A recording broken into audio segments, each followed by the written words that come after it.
Welcome, and thank you for being here tonight. Let the room grow soft and dark around you, the way a kingdom grows quiet when its last lamps go out one by one. There is nothing you need to hold on to now, nothing you have to carry down into the dark with you. You can set it all down, gently, the way a tired traveller sets down a heavy pack at the end of a long road. If you find this quiet hour helpful, you might leave a soft like, or tell me in a comment where you are drifting off from tonight. And then let even that small thought slip away into the hush. From here on, all you have to do is breathe and listen, and let the story carry you down through the roots of the world into a fallen kingdom, and tell you slowly, in the dark, how it came to fall. Picture a small town at the very top of everything, perched on the surface of the world above a vast buried kingdom.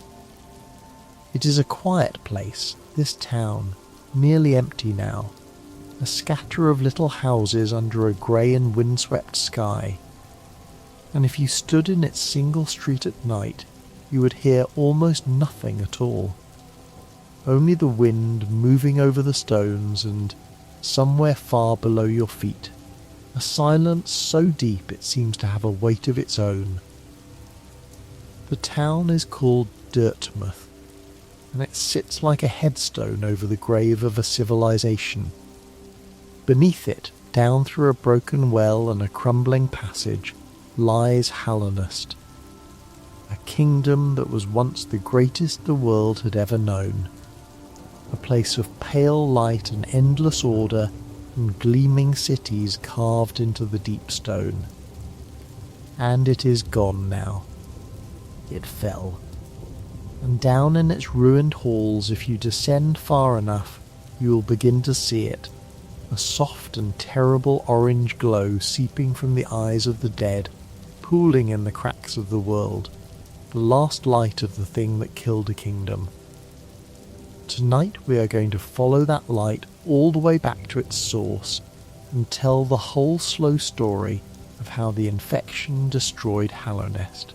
But to understand how a kingdom died, you have to go back to before it was ever born, back before the pale light and the ordered cities, back to a world that was old and strange, and mostly dark. In the deepest beginning there were powers in this world far older than any kingdom, ancient beings of a scale the mind can barely hold, and two of them matter most for the story we are telling. One of them was the Void, a vast living darkness that lay pooled at the very bottom of the world, in a black abyss beneath everything, older than memory, patient beyond understanding. A darkness that was not empty, but somehow alive.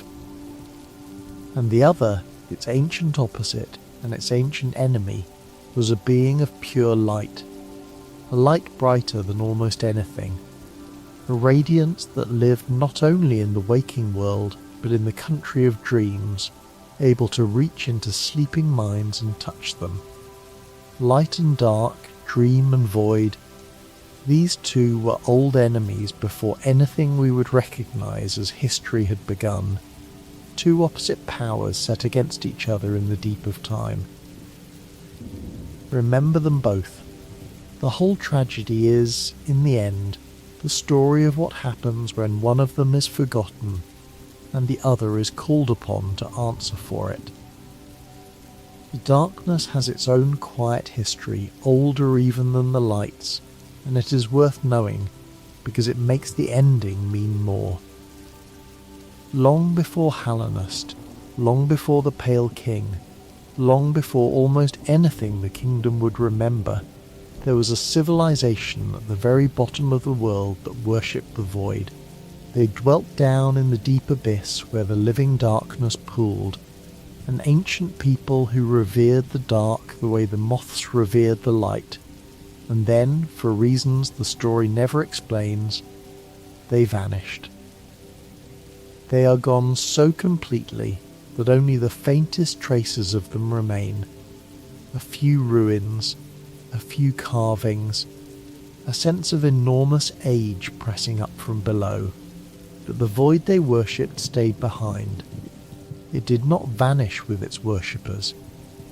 It lay there at the bottom of everything, patient, formless, alive in some way that is hard to name. A darkness with no mind and no will, and yet somehow a nature, somehow a purpose, waiting in the deep for a use it could not have foreseen.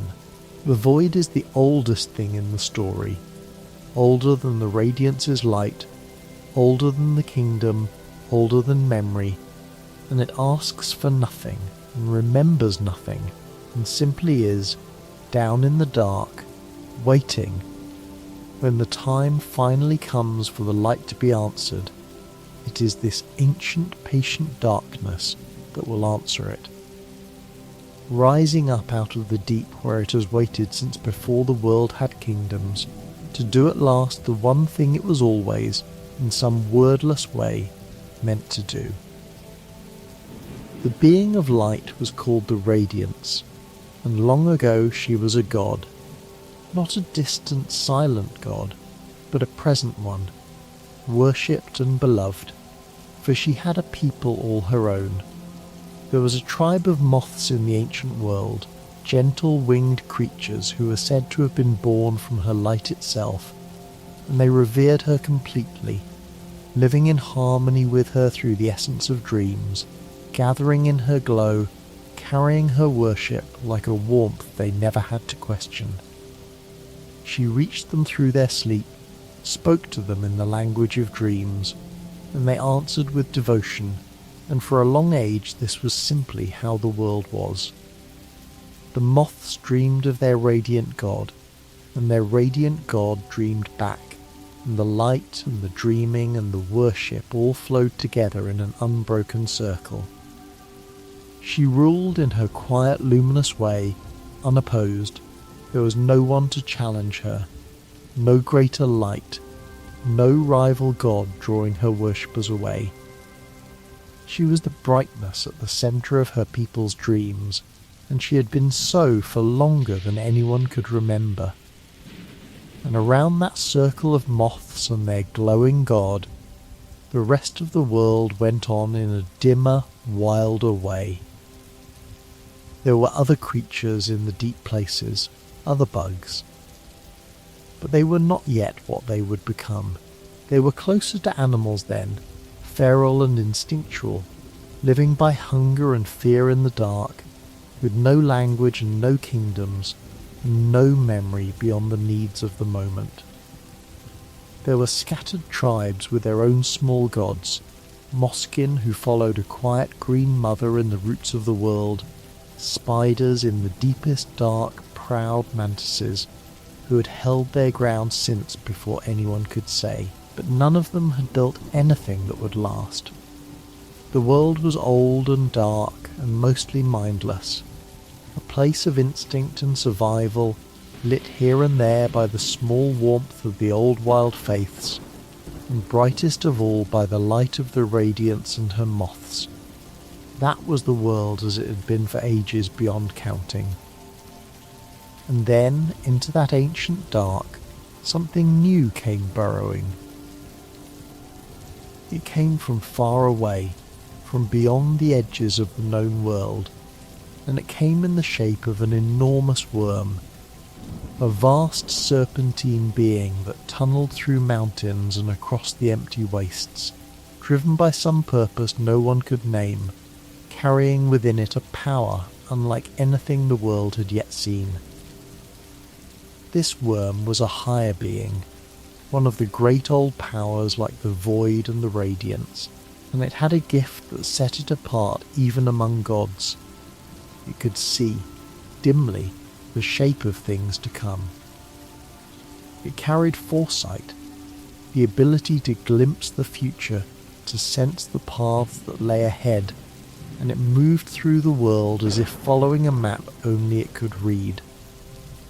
It burrowed and burrowed, across unimaginable distances, until at last it came to a place at the edge of the great kingdom to be, and stopped.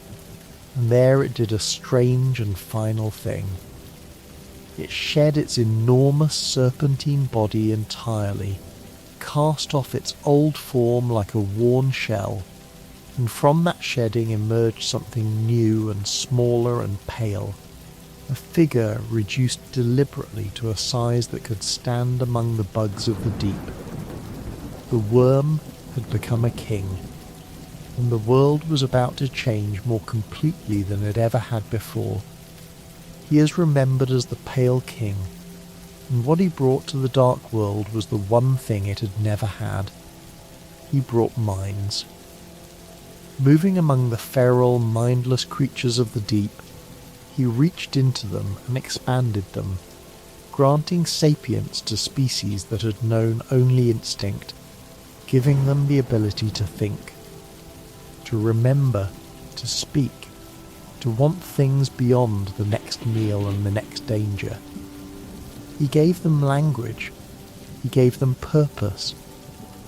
He woke them, in a sense, out of a long animal dream into the sharp, bright cold of being someone, of having a self that could look at the world and understand it. It was an extraordinary gift, and it is easy, at the start, to see only its beauty, the God who walked into the dark and lit the lamps of 1,000 minds that had never known they were unlit. The creatures he touched became people, and people, once they exist, build things and remember things and worship the one who made them what they are. And so they worshipped him.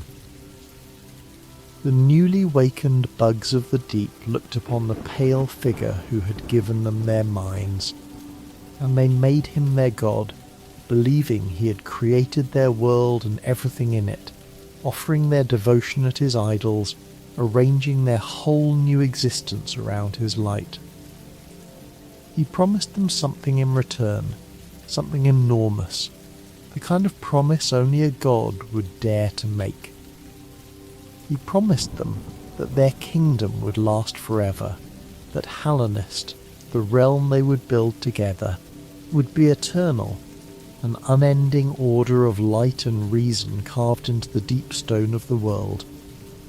And they believed him, and they set to building, and out of that promise and that belief rose the greatest civilization the world had ever seen. Cities in the deep. Roads and stations to carry travellers across the kingdom, halls of learning and towers of watching and gardens tended with impossible care. All of it pale and ordered and gleaming, all of it devoted to the God King who had woken them, all of it built on the promise that it would never end. For a long golden age it seemed that the promise might even be true. It is worth lingering on what that kingdom was at its height before the light came for it, because the height is what makes the fall so far.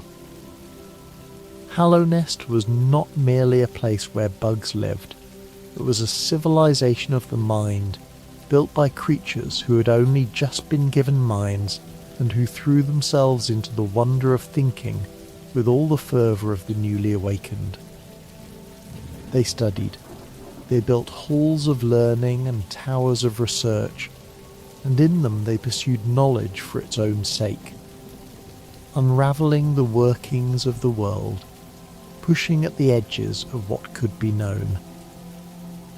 They harnessed soul, the pale essence of life itself, and learned to draw it and shape it and use it, building a whole science and a whole magic around the stuff of vitality. They carved great cities into the living rock, elegant and ordered and beautiful, and connected them with a network of ways, swift beetles who carried travellers along the stagways from station to station, and trams that ran through the deep dark, so that the whole vast kingdom was stitched together into a single reachable world. There was art in it, and scholarship, and craft, and law, and all the intricate flowering of a people delighting in the newness of their own awakened minds. It was for a time genuinely magnificent. A light kindled in the deep dark of the world, and the bugs who built it had every reason to believe their king's promise. To believe that something so bright and so ordered and so full of thought could truly last forever. And that belief, that pride, that sense of standing at the eternal summit of the world is exactly what makes the tragedy bite so deep.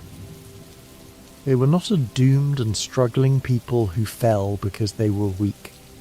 They were a triumphant people at the very peak of their glory, certain of their permanence, secure in their God-King's promise, and it was precisely then, at the height, that the forgotten light began to reach into their dreams.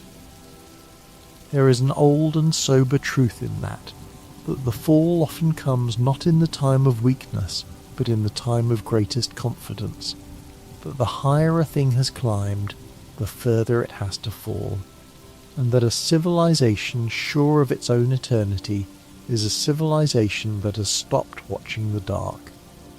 Hallownest was watching everything except the one place the danger would come from.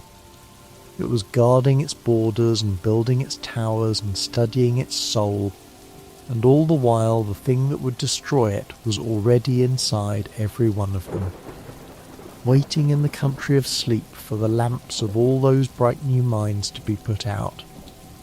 But there is a shadow inside that golden age, and it is the seed of everything that follows.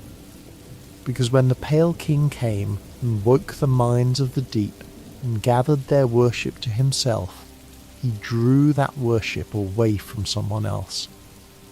The moths, the gentle winged people who had loved the radiance since the beginning of the world, looked upon the new God-King with his stronger, brighter, more present light, and one by one they turned. They abandoned their ancient radiant god and joined the bugs of Hallownest in worshipping the Pale King instead. Some perhaps by choice, drawn to the new order and the new promise, and some perhaps by the simple gravity of a whole world turning in one direction. But turn they did. The tribe that had been born from the Radiance's light, that had revered her since before there were kingdoms, walked away from her and gave their devotion to another. And in doing so, they did something more dangerous than any of them could have understood. They began to forget her. This is the quiet hinge on which the entire tragedy turns, and it is worth resting on, because it is so easy to miss. In this world, the god is not simply a powerful being who exists whether or not anyone believes. In this world, gods live on worship, on memory, on being held in the minds of those who revere them. And a god who is forgotten is a god who begins, in some terrible way, to die. As the moths turned from the radiance and the whole kingdom fixed its devotion on the Pale King, the old goddess of light and dreams began to slip out of the world's memory. Her worship dwindled to nothing. Her name went unspoken. The circle of dreaming and devotion that had sustained her for ages began to break, and she faded and faded until she was almost entirely forgotten, remembered only by a lonely statue at the very top of the kingdom, high on Hallownest's crown, looking down over everything that had once been hers and was now given to another. Almost no one remembered her at all. Almost, and a god who is almost forgotten is not the same as a god who is gone, because a higher being who feeds on the minds of believers does not simply vanish when the believers look away. She endures somewhere diminished and starving and alone, and if there is anywhere she can still exist, she exists there, waiting, and there was such a place. There was the country of dreams, the realm of sleep, where the radiance had always had her power, and it was there that she retreated as the waking world forgot her. Beneath the notice of the Pale King, beneath the notice of nearly everyone, she lingered in the dream realm, kept barely alive by the last faint whispers of faith, by the traces of memory that had not quite been scrubbed away.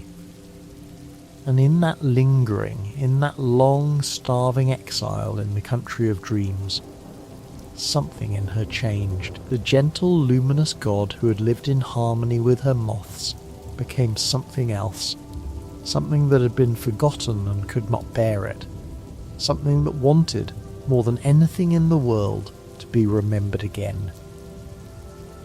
And she began to reach back into the world through the only door still open to her. She began to reach into dreams. At first it was almost nothing, a memory that would not quite die. Here and there across the Golden Kingdom, in the minds of sleeping bugs, an old image began to surface, unbidden, a blazing light appearing in their dreams, a brightness they could not name and had never consciously known. It spread quietly, the way a rumour spreads, the way a song you cannot place gets into your head. Soon it was not just here and there. Soon the whole of Hallownest, in its golden age, at the very height of its glory, had begun to dream of a radiant light. They did not know what it was. Most of them had never heard her name. But she was there, in their sleep, appearing to them as a blaze of forgotten glory, and the dreams grew stronger, and the light in them grew brighter, and something that had been a faint returning memory began to become something with a will behind it, something reaching, something that wanted in. And those dreams were not harmless. This is where the beauty curdles into horror, slowly, the way it always does in this story. The dreams of the radiant light could break the minds of the bugs who dreamed them. They could reach into a sleeping mind and begin to unmake it, to enslave the will of the dreamer, to bend that will toward the forgotten god who was reaching through the dark. What began as a memory surfacing became a god reclaiming her worshippers by force, taking in sleep what she had lost in waking, pressing her radiant will into mind after mind after mind. The radiance had found her way back, not as a beloved god returning to grateful people, but as a starving, forgotten thing clawing her way into the dreams of a kingdom that had abandoned her, and demanding, in the language of light and sleep, to be remembered, to be worshipped, to be let back in. But the kingdom resisted. This is the crucial thing, the thing that shaped what the infection became. The Pale King and his subjects did not simply surrender to the returning god in their dreams. They resisted her memory, pushed back against the light in their sleep, held on to their minds and their devotion to the king who had woken them. And the radiance, met with resistance, did not retreat. She pressed harder, and it was in that pressing, in that collision between a forgotten god demanding entry and a kingdom refusing to let her in, that the thing we call the infection was truly born. It was not, at its root, a disease at all. It was a war fought inside sleeping minds, a forgotten god forcing her way into wills that were fighting to keep her out. And the infection was the wound that opened where those two forces met. The harder the kingdom resisted, the more violently the light pressed in, and the more the minds caught between them began to break. What the radiance offered through the infection was a terrible kind of gift, and understanding it is understanding the whole nature of the plague. She offered unity. She offered an end to the loneliness of being a separate mind, an end to struggle and doubt, and the hard, cold work of being a self, and merging into her radiant will where there would be no more thinking to be done at all. Join with me, the light seemed to say to every dreaming mind, and you will never again have to bear the weight of your own thoughts. But the price of that unity was everything. To accept it was to lose the very mind that had been the Pale King's great gift. To give up thought itself, to become nothing but a body moved by a will that was not your own. She offered peace, and the peace she offered was emptiness. She offered belonging, and the belonging she offered was the erasure of the self. It was salvation and annihilation wearing the same radiant face, and in a kingdom of minds that were still new, still raw, still not entirely sure they had wanted to be woken at all. It was a temptation and a horror in equal measure. Let us stay a while with what the infection actually was, and what it did to those it took, because the horror of it is a quiet and particular one, and it matters for everything that comes after. It began always in the mind, and it began gently, almost kindly, which is perhaps the most frightening thing about it. It did not arrive as pain or fever. It arrived as a dream, and the dream used the dreamer's own longing against them. It reached into a sleeping bug and found their desires, the things they most wanted, the hopes they carried quietly through their waking days. And it offered those things, whispered false promises, showed them the shape of everything they had ever wished for. It was seduction before it was ever domination. It found the soft places in a mind, the wants and the fears and the unfinished longings, and it poured its light into them, and for a little while the dreamer might have felt only that they were being offered something wonderful, and then slowly the offering became a taking. As the dreams deepened and the light grew stronger, the infection stopped merely tempting and began to dominate. It grew until it filled the mind, until the dreamer's own thoughts were crowded out by the radiant will pressing in, until the will that had been theirs was broken and bent and made into an extension of the forgotten God. And once a mind was fully taken, once the self inside it had been hollowed away, what remained was no longer a person at all. It was a husk.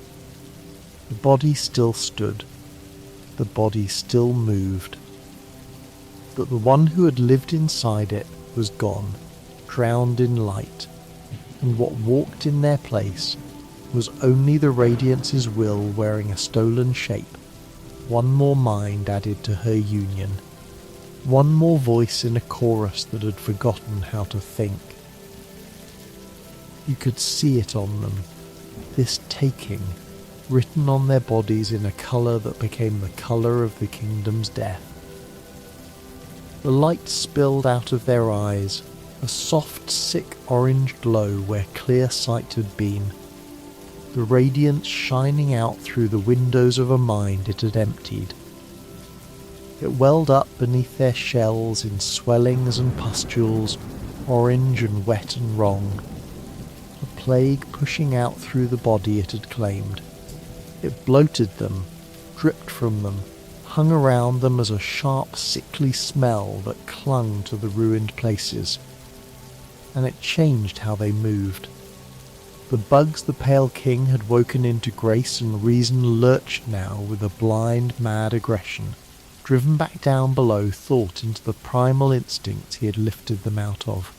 They became fierce, reckless, courageous in the worst way, throwing themselves at anything that moved with no thought for their own survival, because there was no self left in them to preserve. Some of the most far gone lost even the instinct to keep themselves alive, becoming things that would rush forward and burst, or charge without fear into certain death, hollow bodies spending themselves for a will that did not care whether they lived.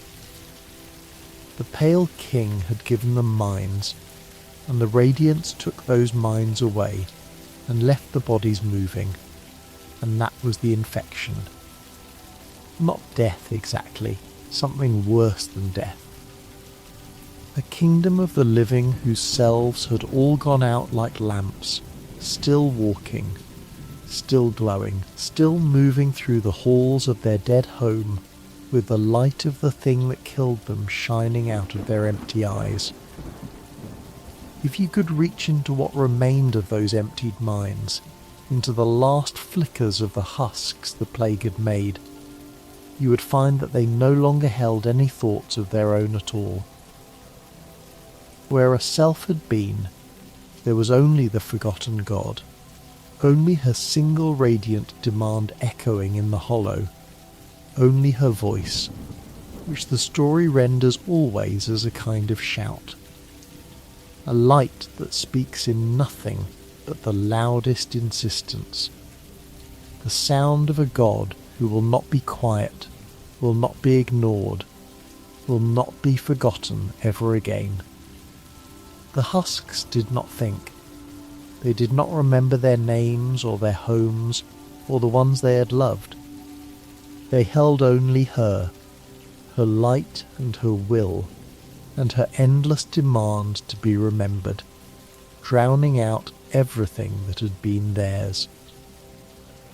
That was the union she offered, the belonging, the end of loneliness. It was a chorus of the emptied, all holding the same single thought that was not their own, a togetherness with no one actually in it, a communion of husks unified only in that they had each lost everything that could have done the uniting. The Radiance called it unity.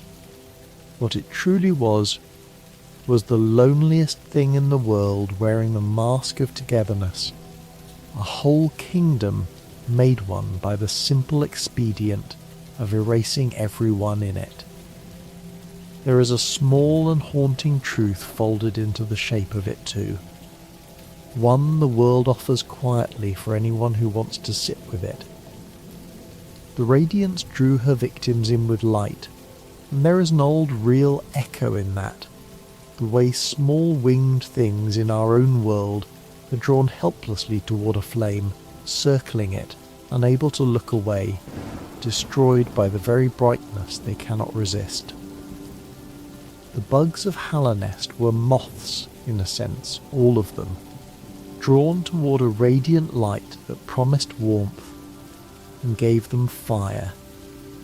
It is a gentle, terrible image, a whole kingdom of small creatures turning in their sleep toward a glow they could not name, drawn in and in and in until the light had them completely.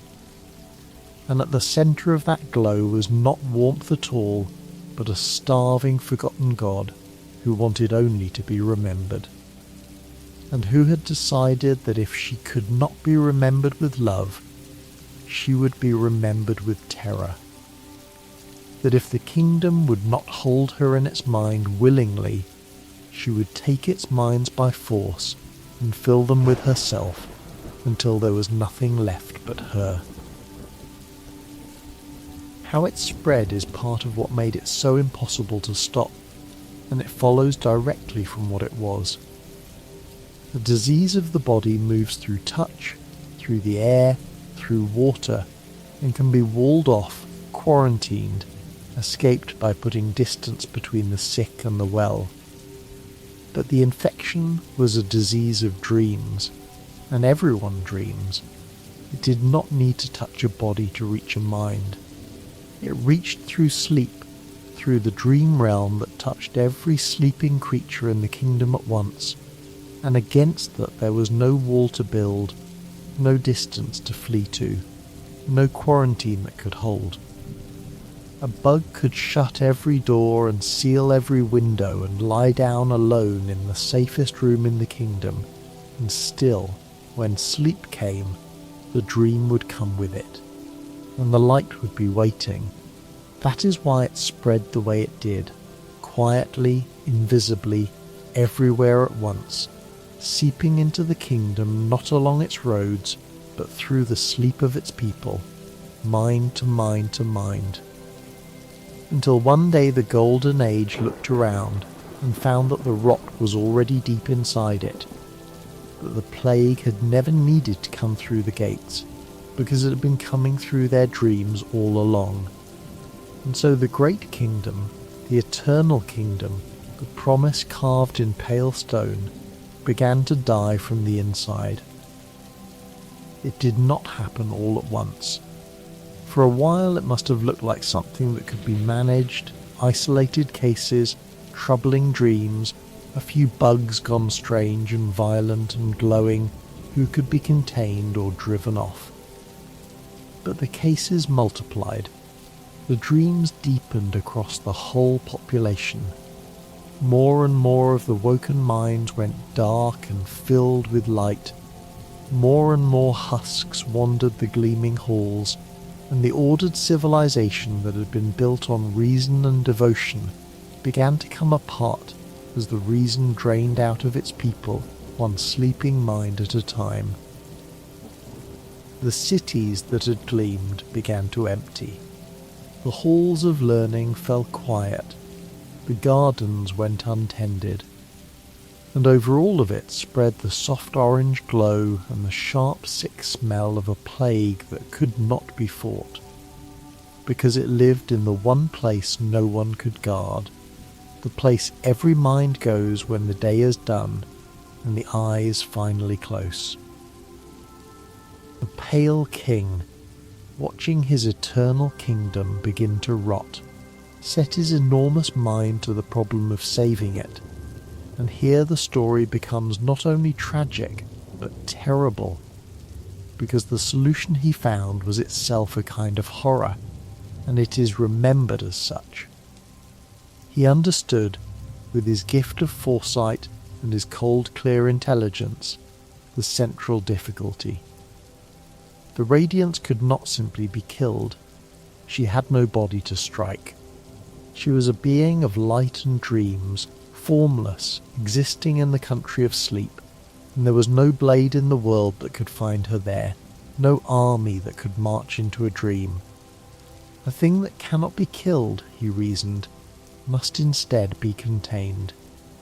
If he could not destroy the forgotten god, he might yet be able to trap her, to build a prison strong enough to hold a being of pure light, and seal her away where she could no longer reach the dreams of his people.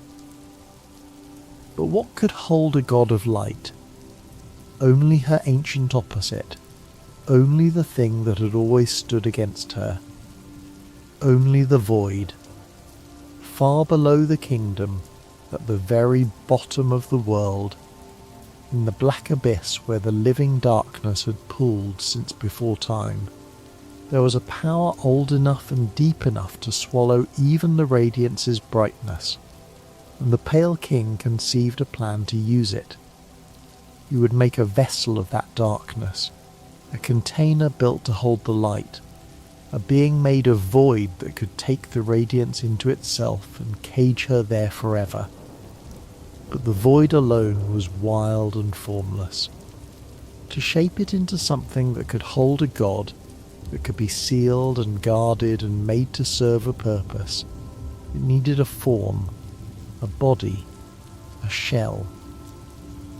And so the Pale King turned to the one who ruled beside him, his queen, a higher being in her own right, an ancient pale root of great grace and wisdom, whom the kingdom knew as the White Lady. Together, the two of them, god and goddess, would make the vessels the plan required. They would have children. This is the heart of the cruelty, and the story does not soften it. Down in the abyss, at the bottom of the world where the void lay waiting, the Pale King and the White Lady made their children, and those children were born of God and of darkness both. Shells filled with living void, made for a single purpose. They were meant to be perfectly, absolutely empty.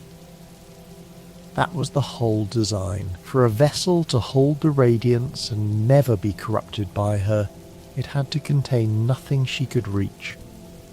No mind for her to break, no will for her to bend, no self for her to seduce. No voice that could ever cry out its suffering. An empty thing cannot be tempted, because it wants nothing. An empty thing cannot be broken, because there is nothing in it to break. The perfect prison for a god of minds was a being with no mind at all, a hollow child made of darkness, empty enough to swallow a light and feel nothing, hold nothing, be nothing but a cage. That was what the Pale King set out to create. Not a child to love, a container to fill. And they made not one but many, for the plan was uncertain and the need was great, and the abyss filled with the children of the king and the pale root, countless small dark shells born into the black at the bottom of the world. But here the design met its first quiet failure, the one that should perhaps have warned him. The children were not all empty. However they were made, whatever the intent, some of them came into being with something inside, a flicker of mind, a trace of will, a small self looking out of the dark. And any vessel that was not perfectly empty was, by the terms of the plan, a failure, useless for holding the radiance, dangerous even, because a vessel with a self could be reached, and a vessel that could be reached could not be trusted to hold the light. So the ones that were not empty enough were discarded, left behind, abandoned in the abyss, in the cold and the dark at the bottom of the world, cast aside as failures because they had the flaw of being, in some small way, someone, thousands of them it is implied, small dark children with just enough self to be cast away, left to fall back into the darkness they were born from. Unwanted, unnamed, unmourned, it is one of the quietest and most devastating things in the whole story, that pit of discarded children, and we will come back to it, because one of them matters more than the Pale King could ever have imagined. From all those children, the king needed only one vessel empty enough to serve, and at last he found what seemed to be the perfect one, a single child that appeared to carry nothing inside it, no mind, no will, no self, a vessel that seemed truly hollow. This one he lifted out of the abyss. This one he kept. He named it in a sense by its purpose, calling it the Hollow Knight, and rather than leaving it in the dark he raised it, brought it up into the pale palace at the heart of the kingdom, and there it was, tended and trained and shaped into the instrument the plan required. It grew over long years into a tall and powerful vessel, strong enough to contain a god, empty enough, it was believed, to never be corrupted by her. It was groomed for one destiny and one only, to become the prison of the Radiance, to take the forgotten god into itself and hold her there for all time, so that the kingdom might be saved and the promise of an eternal Hallownest might be kept. The whole desperate hope of a dying civilization was placed inside one hollow child raised in a pale palace, one vessel of darkness meant to swallow the light forever. But the king, for all his foresight, did not entirely trust his own vessel, and so he built a second seal around the first, a further layer of protection, and this part of the plan is its own small constellation of sacrifice.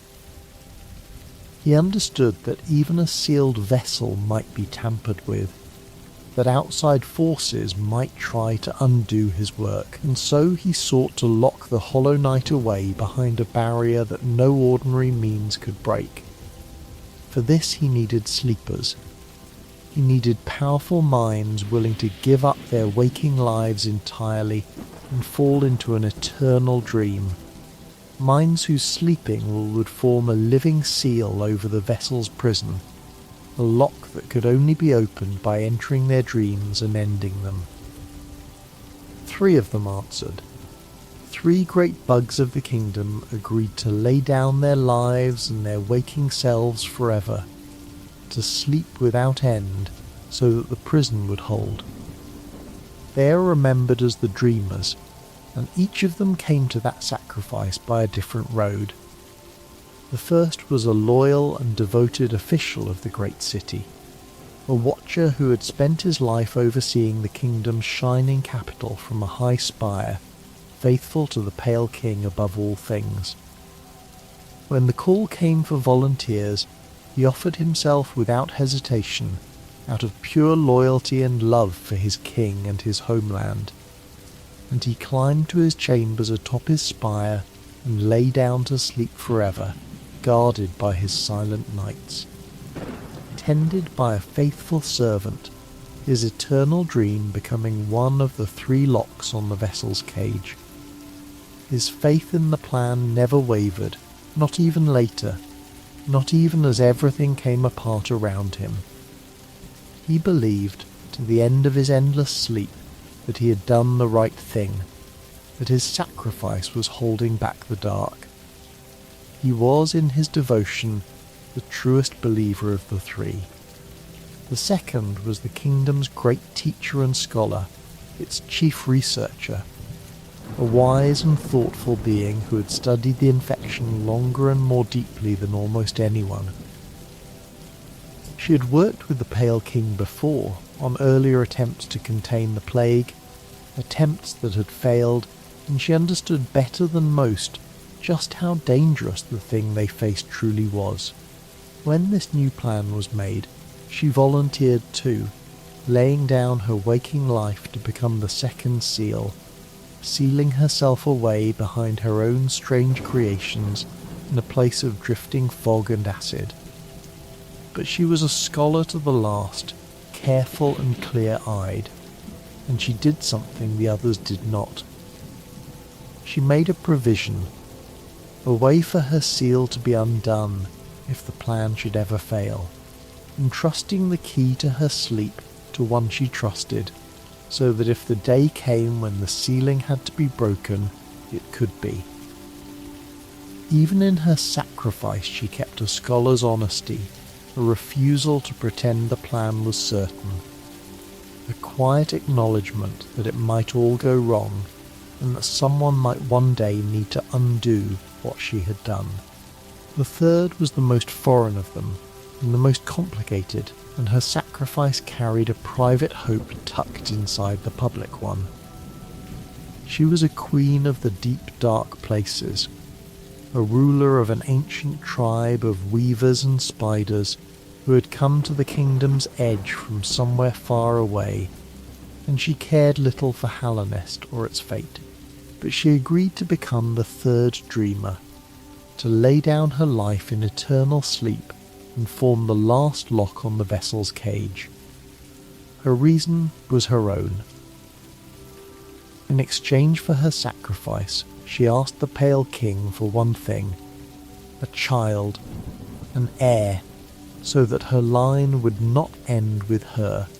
so that something of her would carry on into the world after she had fallen into her endless sleep, and the king granted it.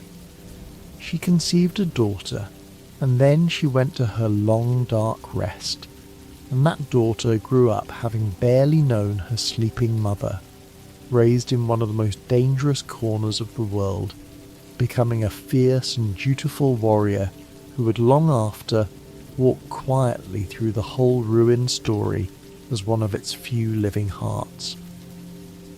But that is a thread for later. For now, know only that the third seal cost a queen her waking life, and gave the world a daughter in exchange, and that the daughter would remember when almost everyone else had been forgotten. With the 3 dreamers asleep and the seals in place, the plan was complete. The hollow night took the radiance into itself, swallowed the forgotten god down into its hollow darkness, and was chained and sealed away inside a great black egg of a temple near the surface of the kingdom, a structure marked with the 3 masks of the sleeping dreamers locked behind their eternal dreams. The prison was built. The god of light was caged in a vessel of darkness, held behind a living seal of sleep, buried at the top of the kingdom she had tried to devour. And for a time, a brief and precious time, it worked. The dreams stopped. The light faded from the eyes of the kingdom. The infection receded, and Hallownest stood free of the plague, saved, or so it seemed, by the terrible sacrifice of a hollow child and 3 sleeping souls. The promise of the eternal kingdom flickered back to life. The nightmare, everyone must have believed, was finally over. It was not over. It had only been given a place to hide, and a floor to wait for, and time. The floor was in the vessel, and the floor was, of all things, love. This is the quiet heartbreak at the very centre of the whole tragedy, and it deserves to be told gently. The hollow night was supposed to be empty, a hollow thing with no mind and no will and no self, and it had been chosen precisely because it seemed to be exactly that. But it was not. Somewhere inside it, despite everything, despite all the care taken to select a truly empty vessel, there was a flicker of something. And the terrible irony, the thing that undid the entire plan, is that this flicker was not rebellion or weakness or corruption. It was attachment. The vessel had been raised by the Pale King, tended and trained in his palace through all its growing years, and in that raising, something had taken root that was never supposed to be there. The hollow child had come to love the one who made it. It had formed in the deepest quiet of its supposedly empty heart an idea, a bond, a wish to be worthy of the king who had lifted it out of the dark. And that single small idea, that trace of a self reaching toward the one it loved, was enough. It meant the vessel was not truly hollow. It meant there was a crack. And a god of minds needs only the smallest crack. The radiance, sealed inside the vessel, found that flaw and began patiently to work at it. She could not have escaped a truly empty prison, but this prison was not truly empty, and the small self inside it, the small loving self that should never have existed, gave her something to push against, a foothold, a way back in. From inside the sealed egg, from within the vessel that was supposed to have caged her forever, she began once more to extend her influence outward into the dreams of the kingdom. Slowly, quietly, but unmistakably. The light that had been caged began to leak back out, seeping through the crack that love had made, and the dreams began again, and the eyes of the kingdom began, once more, to fill with orange. The seal had not failed because it was poorly made. It had failed because the vessel at its heart had a heart, because a hollow thing had turned out to love, because the one flaw the whole plan could not survive was the very thing that makes a person a person. The kingdom was doomed, in the end, by tenderness. There is no villain in that. There is only a child who loved its father, and a father who needed a child who could not love, and a God who slipped through the space between them. And then the pale king vanished. This is one of the great unexplained silences in the whole story, and the world offers no clear answer, only the fact of it. Not long after the sealing, at some point as the floor began to tell, the Pale King and his entire Pale Palace simply disappeared. Where he went, whether he foresaw the failure and fled from it, whether he withdrew in despair, whether he did something stranger still, the story does not say. It only shows us the absence.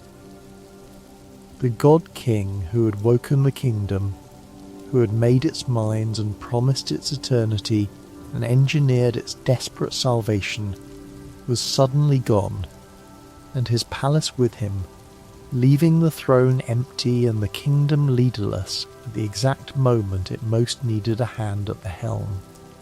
The one who might have understood what was happening, who might have known how to respond, was nowhere to be found.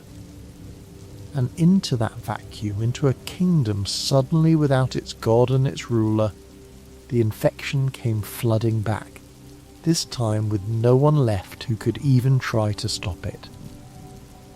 What followed was the fall, and it was total. With the seal failing and the king gone and no one able to contain it, the infection spread again, and this time it spread unopposed. There was no desperate plan this time, no vessel to fill, no dreamers left to wake, no god king to set his mind against the plague. There was only a leaderless kingdom and a returning god of light reaching into every sleeping mind at once, and the result was swift and merciless. Hallownest fell apart completely. The citizens, one after another, dreamed the radiant dream and woke as husks, their minds drowned in light, their selves gone out, until the gleaming cities were full of nothing but glowing empty bodies lurching through halls that no longer remembered them. The court collapsed, the order dissolved. The great civilization that had been promised eternity emptied itself into ruin over some unknowable span of time, its people becoming the plague, its light becoming the sick orange glow of the thing that had killed it, until at last there was almost no one left in all of Hallownest who had not either succumbed or fled or died. The eternal kingdom had lasted a golden age and then been unmade by a memory it had tried to forget.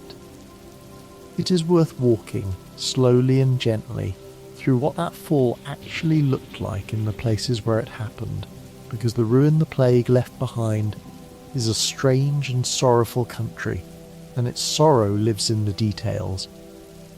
Consider the great capital at the heart of the kingdom, the City of Tears, once the shining jewel of Hallownest, a place of tall elegant towers and grand avenues carved deep in the stone. It is a drowned city now, and it weeps. An endless rain falls through it, down from the vast lake suspended in the rock above, pattering forever on the empty streets and the dark windows and the still bodies of the husks that wander there.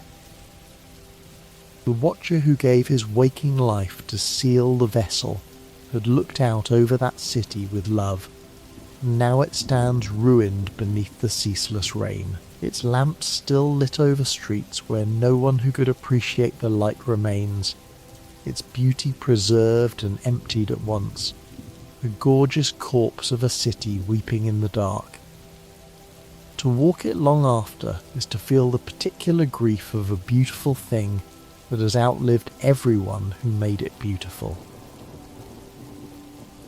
Consider the ordinary bugs, the small lives caught in the tide, because the fall was not only the collapse of an order, but the loss of countless individual selves, and the story remembers some of them by name. There was a small miner, a gentle, friendly soul working the crystal deeps, who could be found singing quietly to herself in the early days, still whole, still herself, humming a soft, sad little tune about laying someone to rest. And if you returned to her over the course of the long descent, you would find her changing. The song would falter. The light would begin to gather in her. Visit after visit she would slip further away, the self draining out of her by degrees, until at last the miner who had sung was gone, and only a husk remained where she had been, hostile and empty and glowing. She is only one small figure among thousands, easy to pass by, but she is the whole fall of Hallownest, made personal, made small enough to break your heart. One gentle singing soul dissolving slowly into light while a silent traveller watches, unable to stop it. That is what the infection did, over and over, a kingdom's worth of times. It took the singers. It took the miners and the scholars and the guards and the ordinary bugs going about their ordinary lives, and it emptied them one at a time, and left their bodies moving, and moved on. Consider the surface, the little town of Dartmouth where we began, sitting quiet over the grave of it all. Once in the kingdom's living days, that town would have been a bustling gateway, a place travellers passed through on their way down into the glory below. Now it is nearly empty, a handful of houses and a bare handful of souls. Most of them arrived too late to see the kingdom that was, drawn to the surface of a legend that had already died beneath them.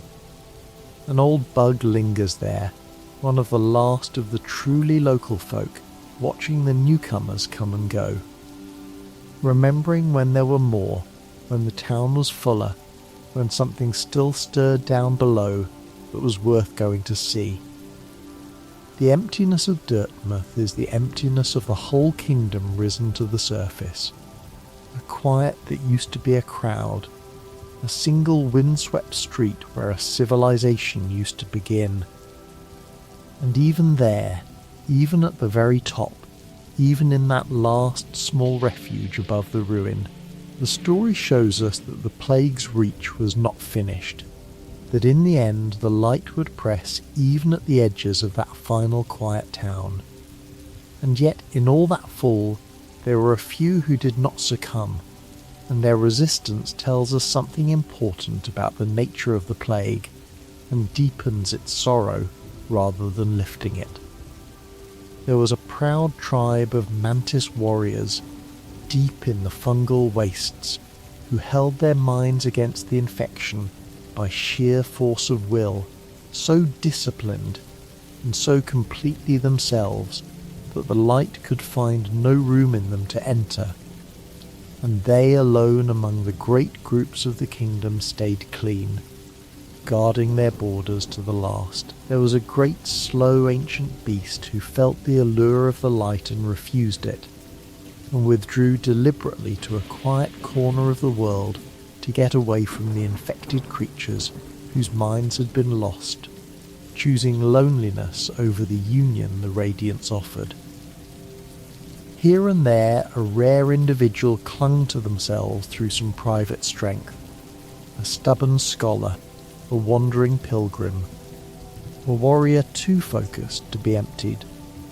But these were scattered lights in a vast dark, exceptions that proved how total the ruin was everywhere else, and even they were not entirely safe. There is a quiet and unsettling belief that drifts through the ruined kingdom about that resistance, and the story offers it as a possibility rather than a certainty, so we will hold it gently. Some came to believe that resisting the infection was itself dangerous, that the harder a mind struggled against the radiant light, the more fiercely the light pressed back, so that the very act of resistance might feed the thing it fought. It is never stated plainly as fact, and it may not be true at all, but it hangs in the air of the fallen kingdom as a dreadful possibility. The idea that struggle only strengthened the plague, that the ones who fought hardest might have burned brightest, that there may have been no safe way to meet the light at all. Only surrender, or an endless, exhausting war that could never quite be won. Whether or not it was true, the fact that the survivors wondered it tells you how hopeless the fight had come to feel.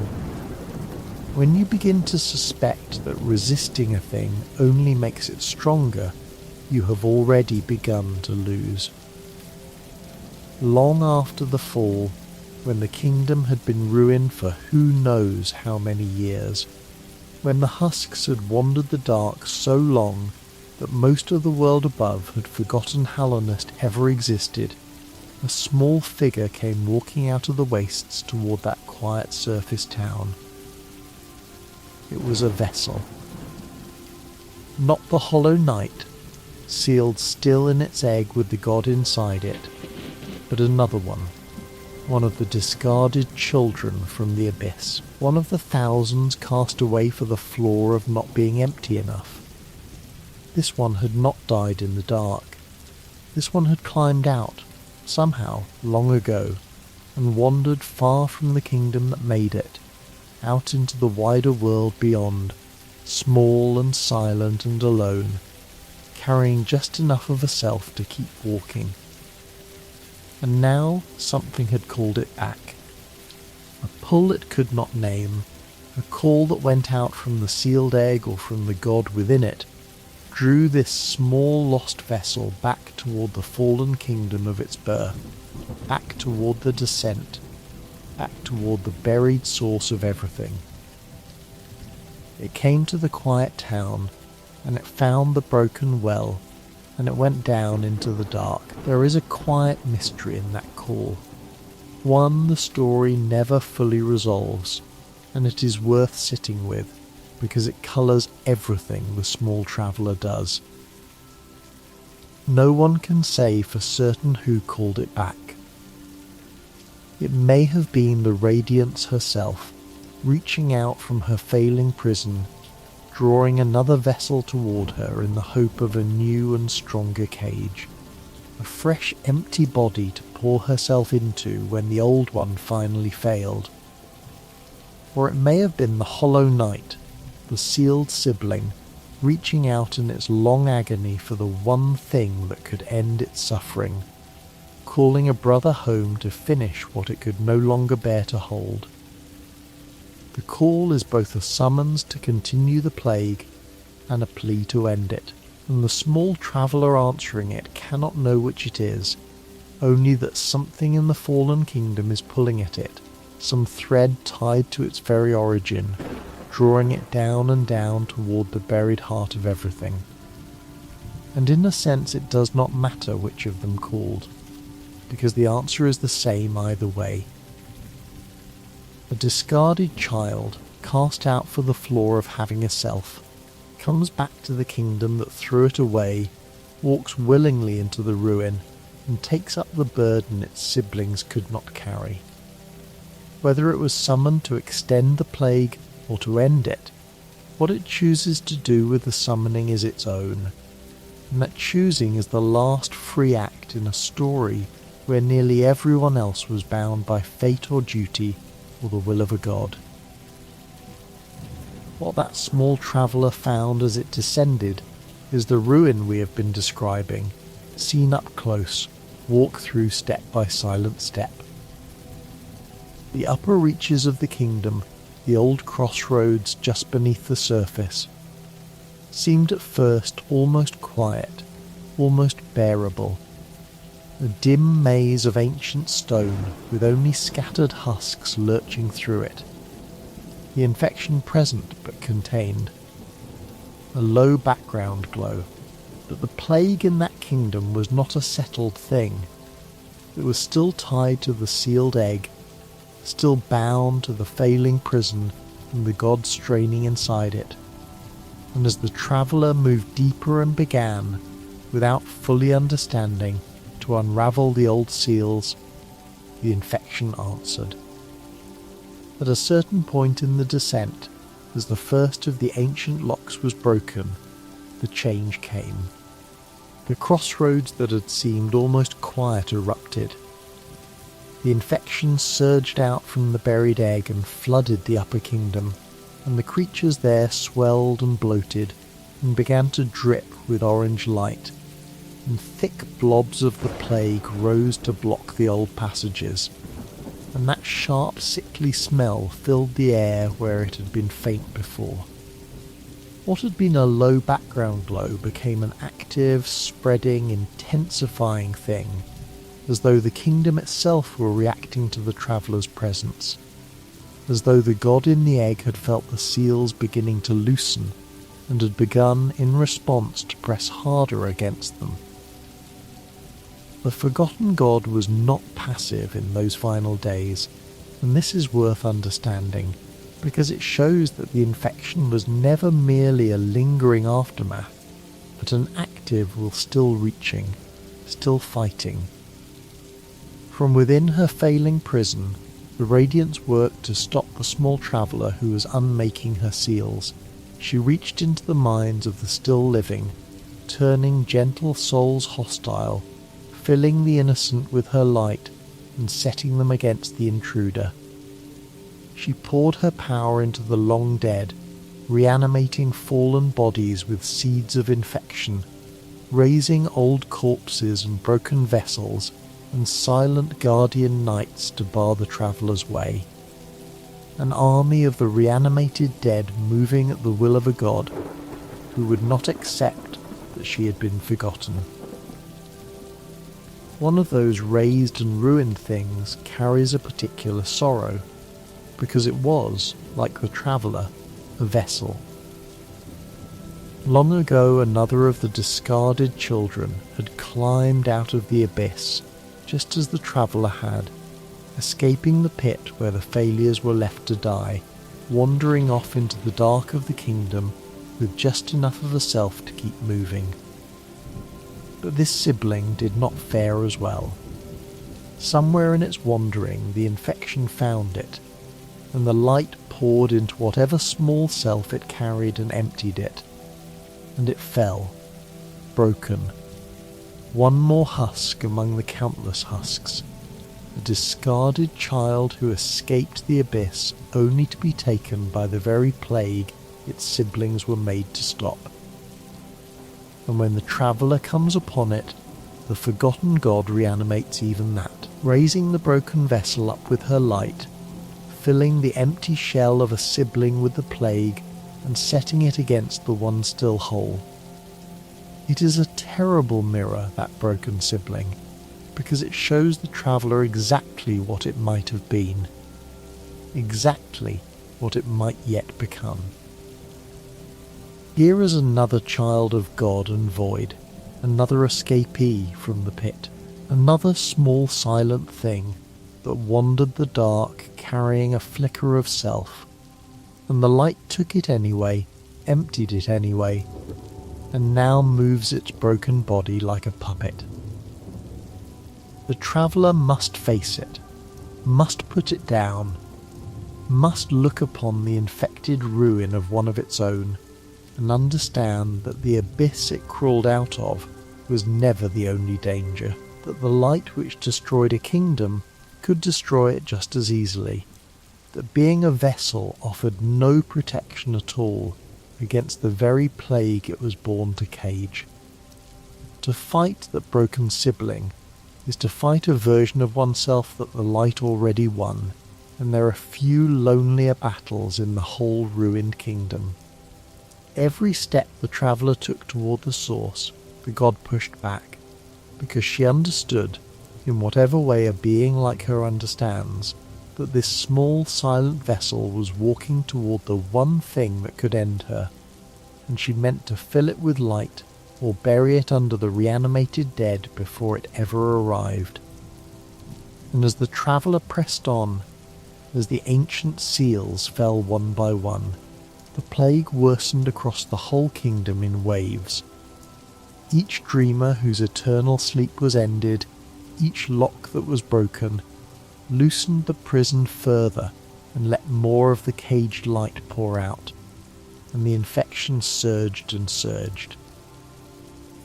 By the time the last of the seals was undone, the plague had grown so strong that it reached even beyond the borders of the buried kingdom, up to the quiet surface town, into the last small refuge where the untouched had gathered. Even there, at the very top, even in the bugs who had thought themselves safely above it all, the light began to press, the dreams began to reach. The orange glow began to touch the edges of the one place that had stayed clean. The whole story had been building to a final confrontation at the buried heart of it, and as it approached, the infection made its last great surge, reaching everywhere at once, as though the forgotten god were gathering all her strength for the end, determined that if she was to be faced at last, she would face her enemy at the very height of her terrible power. That is the state in which the kingdom is found, and it is the truest picture of what the infection did. Not a single dramatic catastrophe, but a slow total emptying. A civilization dissolved mind by mind into light and left standing as a glowing corpse of itself. A weeping city with no one to see its beauty. A crystal deep where a miner's song has fallen silent. A quiet town at the top of the world grown nearly empty, watching the light rise even toward it.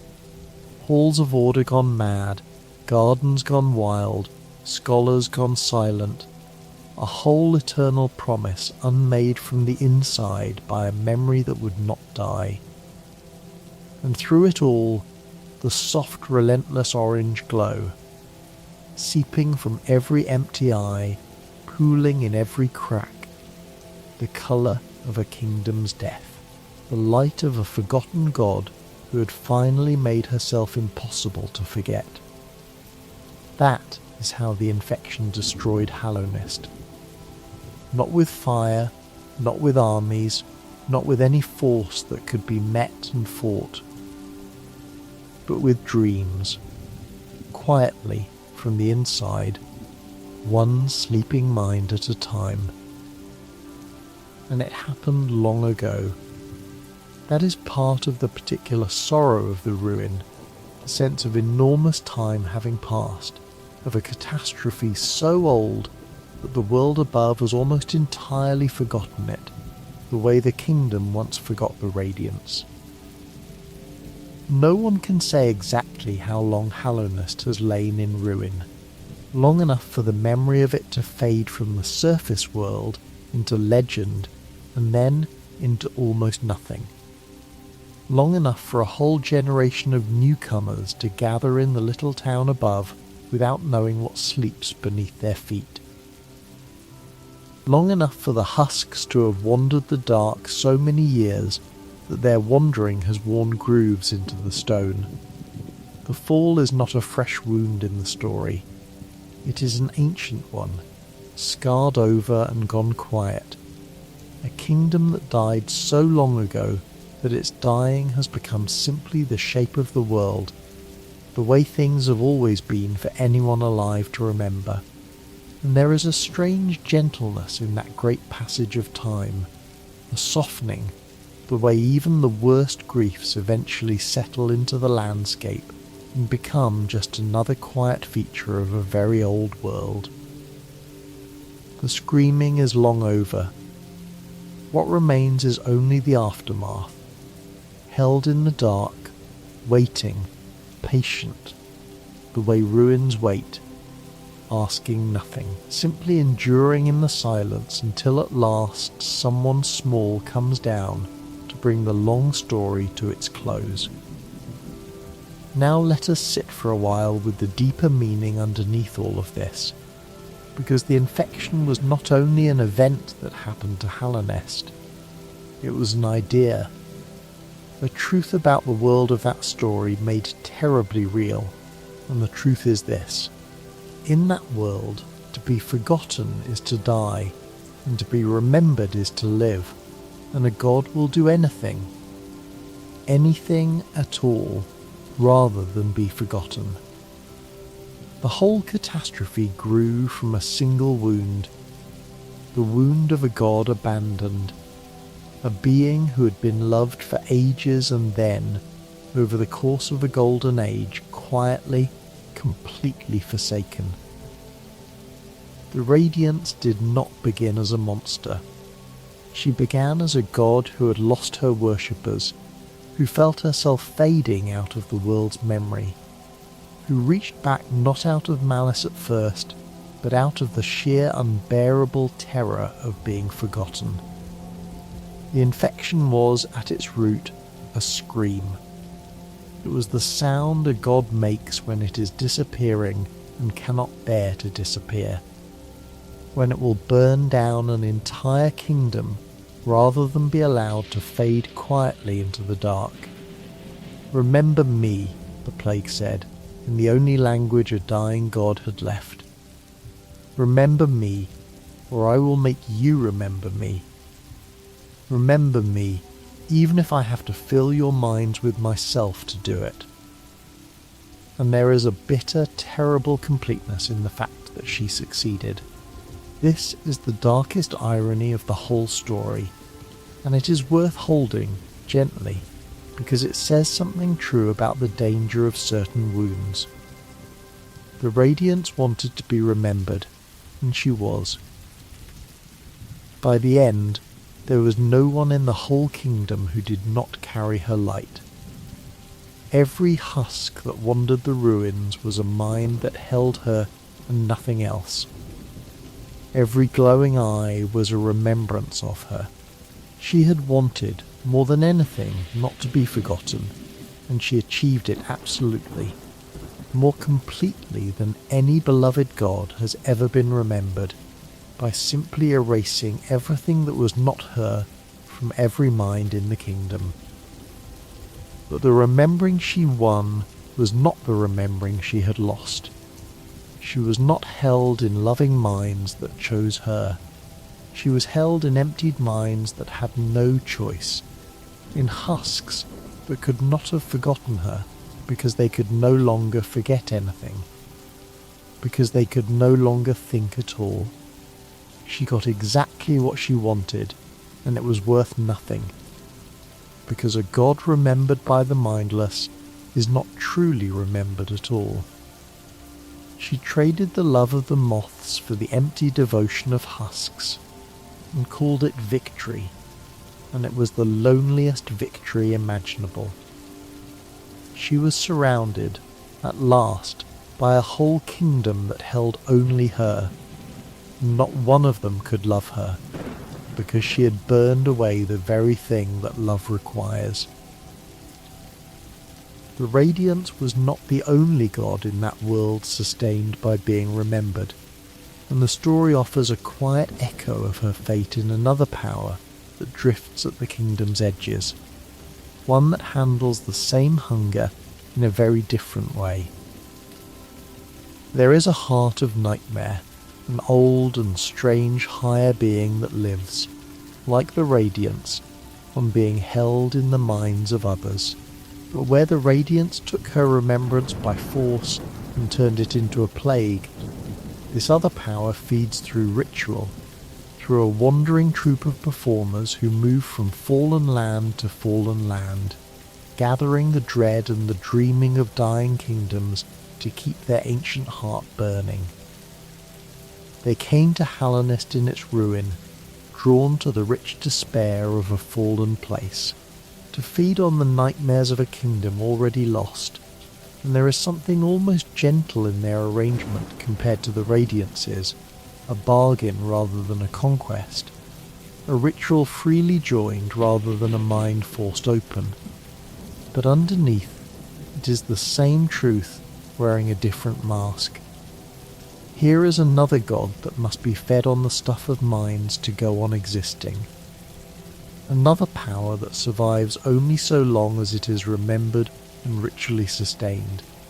Another ancient being for whom fading is the one unbearable thing. The world of the story is full of such beings, gods who live and die on whether they are held in the thoughts of others, and the Radiance is only the one whose terror of being forgotten happened to fall upon a kingdom she could reach through its dreams. The lesson repeats itself in every corner of that world. To be a god there is to depend, utterly, on being remembered, and to be a god who is being forgotten is to face a kind of death that some of them will burn down anything at all to avoid. And what of the Pale King, whose desperate attempt to save the kingdom is so tangled up in its destruction? Here too the story asks us to hold something difficult, without letting us settle into easy judgment. He was not a villain either, not simply. He was a god who had made a kingdom and promised it eternity, and when the plague came, he did everything his enormous mind could conceive to keep that promise. But the thing he conceived was monstrous, and the story does not pretend otherwise. To save his people, he made children out of darkness and emptied them of self on purpose, and cast away the thousands who failed to be empty enough, leaving them to die in a pit at the bottom of the world, unwanted because they had the flaw of being someone. He tried to defeat a god who destroyed minds by creating beings with no minds to destroy, meeting emptiness with emptiness, and in doing so he committed a quiet atrocity against his own children in the name of saving everyone else. There is a terrible logic to it, the cold arithmetic of a god weighing thousands of hollow children against a whole kingdom of woken minds, and choosing the kingdom. But logic is not the same as rightness, and the abyss full of discarded children sits at the bottom of the whole story like a wound that never healed, a reminder that the attempt to stop the infection was itself a kind of darkness, that the cure and the disease were both in their way monstrous, and the deepest irony of all, the one the whole tragedy turns on, is that his monstrous plan was undone not by any failure of cruelty, but by an excess of love. The vessel he chose failed because it was not empty enough. And it was not empty enough because it had learned to love him. The one thing that could break the plan was the one thing the plan was designed to prevent: a self, a heart, an attachment, and it appeared in exactly the place it was most forbidden, in the hollow child raised in his own palace. He needed a child who could not love, and he raised a child who did, and that love was the crack the god slipped through. So the kingdom was destroyed twice over by tenderness. First by the Radiance's own wounded need to be loved and remembered, and then by the vessel's quiet love for the king who made it. At every level of the story, the thing that breaks the world is the need to be loved and the capacity to love. The very things that make a mind worth having. The Pale King tried to build a salvation with no love in it anywhere, and love got in anyway, because it always does. And the salvation failed, because a plan that depends on there being no love in the world is a plan that was always going to fail. There is one figure who carries the story's memory through all of this, one living thread of remembering in a kingdom of the forgotten, and she matters because she is the counter-argument to the Radiance, the proof that remembering can be something other than a plague. She is the daughter of the queen who became the third dreamer, born of that bargain. Raised alone in the dark after her mother fell into eternal sleep. She is a warrior, fierce and dutiful and quiet, and she walks through the ruined kingdom carrying a sense of purpose that almost no one else has left. She remembers what Hallownest was. She remembers the plan, and the price of it, and the meaning of the seals. She remembers her sleeping mother, whom she barely knew, and the sibling sealed in the egg, and the whole weight of a history that everyone else has either forgotten or been emptied of. And unlike the Radiance, she does not need to force anyone to remember with her. She simply carries it, quietly doing her duty, testing and aiding the small silent traveller, holding the thread of the kingdom's memory in her own living mind because someone has to, because remembering, done rightly, is an act of love, not a demand for it. She is what the Radiance could have been, and never was, a keeper of memory who does not need to burn down the world to be held in it. There is one more keeper of memory in the ruin, and hers is the most poignant of all, because she belongs to the forgotten god herself. Deep in a quiet resting place among the graves of the kingdom, there lives one of the very last of the moths, one of the last survivors of the tribe that was born from the Radiance's light, and worshipped her before the world turned away. She is old, impossibly old, the final ember of a people who have otherwise vanished entirely, and she remembers. She remembers the Radiance as she was in the beginning, not the plague but the god, the gentle luminous being her people loved before the Pale King came. She remembers the old dreams, the true dreams, the ones that were warmth, not fire. And she grieves, quietly, for all of it, for the forgetting that doomed her god and her people both, for the way the moths turned away and brought the whole catastrophe down, for the loss of a faith that once filled the world with light. She waits there among the graves, gathering the last echoes of dreams, the faint essence that lingers in the ruin, keeping a lonely vigil over the memory of a god that everyone else either forgot or was emptied by. And when enough of those dream echoes have been gathered, she too fades, released at last from her long remembering, the final moth following her people into the dark. There is no one sadder in the whole kingdom than this last old moth, holding the true memory of the Radiance in her failing mind, mourning not the monster the goddess became, but the god she once was, the light her people should never have let themselves forget. In her you can feel the whole tragedy from the other side, the side of the forgotten, and understand that before the Radiance was a plague, she was a loss, and that somewhere in the ruin, one old moth still grieves that loss with a tenderness the goddess herself had long since burned away. The story leaves open the question of how the infection could truly be ended, and the possibilities it offers are worth walking through gently, because each one says something different about what it means to stop a plague like this. The small traveller who descended into the ruin was in the end another vessel, another child of God and void, and that meant it could do what the Hollow Knight had done. It could take the failing seal upon itself, It could face the sealed sibling with the god straining inside it, and defeat it and take its place, swallowing the radiance down into its own hollow darkness, and becoming the new prison, the new cage, sealing the light away once more inside a fresh vessel. This is one way the story can end, and it is the saddest, because it is not truly an ending at all.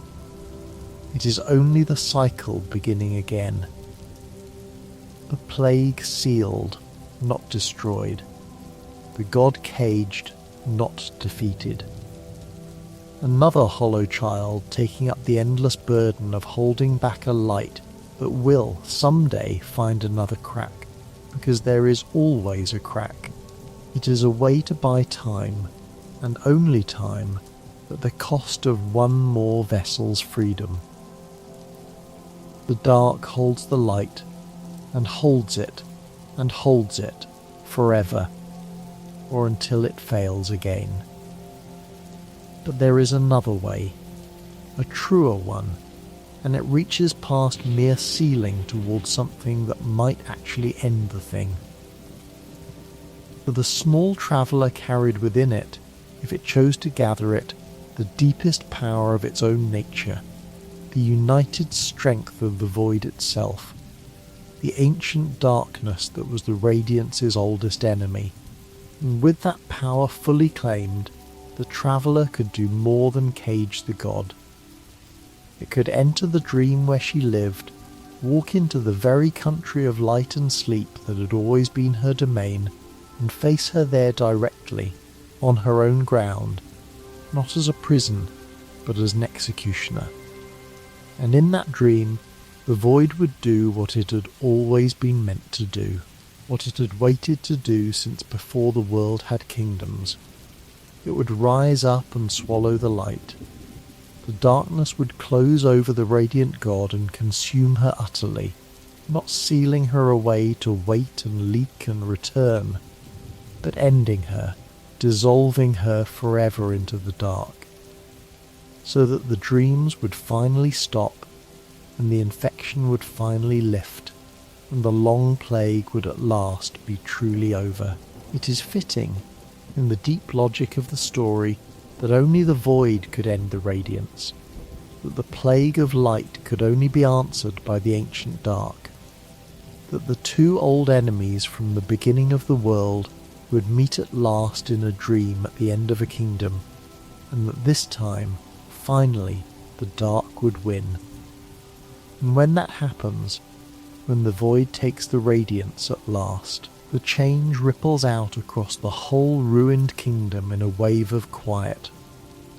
The orange glow fades from the eyes of the dead. The sick light drains out of the cracks in the world. The dreams stop, everywhere, all at once, the radiant pressure that had filled every sleeping mind simply lifting, gone, as though a fever had finally broken across an entire land. The husks do not come back to life, for it is far too late for that, but the thing that moved them falls still, and the plague that had defined the kingdom for so long is simply, finally, ended.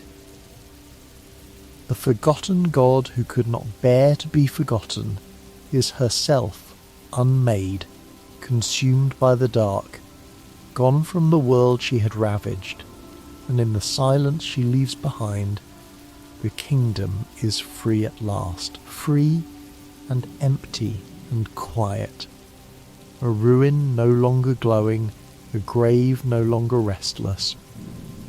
It is not a happy ending, exactly. Everyone is still gone. The kingdom is still fallen, but the thing that destroyed it is destroyed in turn, and there is a kind of peace in that, the peace of a long nightmare finally reaching its end, even if the one who ends it must walk out alone into a quiet that no one else survived to share. There is a strange and quiet symmetry in how it all resolves, and it is worth resting on before we let the story soften towards sleep. The infection began because a god of light was forgotten and could not bear it, and it ended because a being of darkness remembered what it was for. It began with abandonment and ended with return. It began when a whole kingdom turned away from an old god toward a new one, and it ended when a small discarded child, one of the thousands cast away, turned back toward the kingdom that had thrown it out, and finished the work its sibling could not. The ones the story is kindest to, in the end, are the small and the cast off and the overlooked, the discarded vessel who came back, the fierce daughter who remembered, the quiet ones who carried the weight that the great and radiant beings could not carry without breaking the world. The gods of that story, the luminous radiance and the brilliant pale king, are the ones who caused the catastrophe, each in their own way, out of pride and fear and the terrible need to be worshipped or obeyed. And it was the small ones, the ones who wanted nothing, who cleaned up what the gods destroyed. There may be a gentle lesson hidden in that, offered softly and never insisted upon, that the ones who save the world are rarely the ones who thought the world was theirs to keep. Let us wander, slowly and without hurry, through some of the places the infection left behind, because the fall of Hallownest was not one fall, but many, a different sorrow in every corner of the kingdom, and the ruin remembers each of them differently. Come first to the green places, the winding mossy tunnels near the top of the kingdom, lush and overgrown and strangely peaceful, where a gentle old god of the moss and the water once held her own small quiet worship. Even here the light reached, husks lurching among the ferns, the orange glow seeping into the green. But there is a softness to the ruin of the green places, a sense of nature slowly reclaiming what the kingdom had built, vines swallowing the old stone, water pooling in the broken halls, as though the world were quietly trying to grow over the wound. The green places show you that the kingdom's death was also in its way a return, the ordered civilization dissolving back into the wild dark it had been lifted out of, the mines going out and the moss growing in. Come deeper to the fungal wastes, where the great soft mushroom growths rise in the mist, and the proud mantis tribe held their unbroken line. Come to the strange humming caverns of fog and acid, where the great teacher sealed herself away, her jellyfish creations still drifting through the murk, keeping their long watch over a scholar who will never wake. Come to the crystal peak, the shining mines deep in the mountain, where the crystals glow with their own cold light and the husks of the miners still swing their picks at nothing, digging endlessly in the dark for a reason none of them can any longer remember. Each place holds its own frozen moment of the fall, its own emptied lives caught mid-gesture, its own particular flavour of the same great sorrow. The kingdom was vast, and the infection touched all of it, and everywhere it touched it left this same strange stillness, this sense of a world going about the motions of a life whose meaning had drained away. Come to the deepest and darkest places, to the tangled black realm at the kingdom's edge, where the Spider Queen who became a dreamer once ruled, a place of webs and predators and near-total darkness, home to some of the most dangerous things in all the world. Come to the honeyed halls of a great hive, where a tribe of bees, sensing the sickness spreading, sealed themselves away from the rest of the kingdom to try to keep their own small world clean, guarding their sleeping ancient guardian, holding out in their golden isolation. Come to the far rocky reaches at the kingdom's very edge, where the great cast-off shell of the worm still lies, the enormous husk of the body the pale king shed when he first became a king. A reminder at the very border of the world of where it all began, of the ancient thing that burrowed in from far away and shed its skin and woke the minds that the infection would one day empty. The kingdom is full of these deep places, these dark corners, each one holding its own piece of the long story, its own survivors and its own dead, its own small resistance, and its own quiet surrender. And come, finally, to the gardens, the Pale Queen's gardens, once the most beautiful cultivated place in all the kingdom, and now one of its most sorrowful. For after the terrible work of making the vessels was done, after the children had been born in the abyss and emptied and discarded, and the one had been chosen, the White Lady, the pale root who had made those children alongside the king, withdrew from the world in grief. She retreated into her gardens and sealed herself away, unwilling or unable to go on ruling, carrying the weight of what had been done to her own offspring, of all those discarded children left to die in the dark below.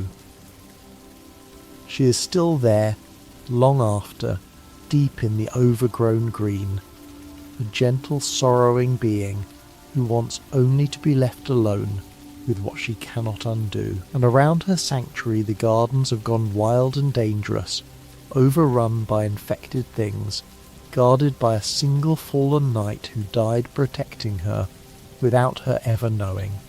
The gardens are where the story keeps its grief over the vessels, its sorrow for the children made and cast away, held in the figure of a mother who withdrew from the whole world rather than face what her love and her king had done. Even the makers of the cure could not bear the cure they had made. That is how heavy it was. There is a particular thread in the ruin worth following on its own, because it is the story of the kingdom trying and failing to save itself by other means, and it deepens the sorrow of how thoroughly the infection won. In the great capital there stood a sanctum of scholars devoted to the study of soul, the pale life essence that the kingdom drew from living things, and when the plague came. These scholars believed they might have the answer. They came to believe that soul, the very stuff of life and mind, might be able to cure the infection, to heal the broken minds the light had emptied, to push back the plague where the king's seal had failed. And so they worked, feverishly, gathering soul, experimenting, chasing a cure through the one power they understood best. But it did not work. The sickness was not a thing that soul could mend, and their experiments grew darker and more desperate as the kingdom fell around them, until the pursuit of a cure curdled, in some of them, into a pursuit of something else entirely, of power, of immortality, of a way to simply outlast the death that was taking everyone else. The sanctum that had set out to save the kingdom became, in the end, one more ruined place full of failed experiments and hollow ambitions, another group of clever minds who thought they could solve the infection and were themselves consumed by it. Everyone who tried to cure it failed. The teacher's early attempts failed. The scholar's soul failed. The king's great seal failed. There was no cure. There was only sealing, which was temporary, and destruction, which required the ancient dark itself. Everything short of that, every clever, hopeful, human-scaled attempt to fix it, came to nothing, and the coming to nothing is its own quiet tragedy. A kingdom full of brilliant minds all failing, one after another, to save themselves from a god they had forgotten. There is one wanderer whose story gathers several of these threads together and gives the ruin one of its few gentle endings, and he is worth meeting before we go. He was, long ago, the student and assistant of the great teacher who became the second dreamer, and when the plague came and the kingdom began to fall, he left, wandering out into the wider world beyond Hallownest, carrying with him a small mask entrusted to him by his teacher, though for a long time he seemed to forget what it was for. He roamed for years, a curious and gentle soul, seeing distant places, until at last a pull he could not name drew him back to the fallen kingdom of his youth. He returned as a pilgrim, wandering the ruin with quiet wonder rather than grief, marvelling at the sick light and the fallen halls, piecing together what had happened to the world he once knew. And in time he remembered.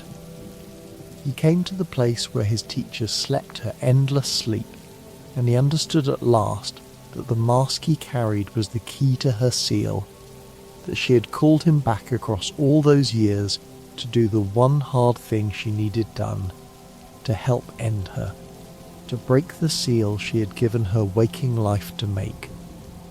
He did it, with sorrow and with love, releasing his teacher from her long sleep, and then, his task complete, his wandering over, he went to a quiet shore beneath the fallen city and sat down by the still water and finally rested. He is one of the few in the whole story who found peace, a gentle soul who wandered the ruin of everything he had known, and at the end simply laid down his burden by the water and let go. Hold him gently as the night deepens. In a story of so much clinging and so much ruin, he is the one who shows you how to set a thing down and be at rest.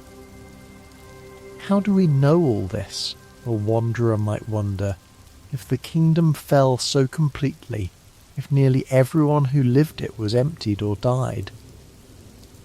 The story answers that quietly, and the answer is itself a kind of grace.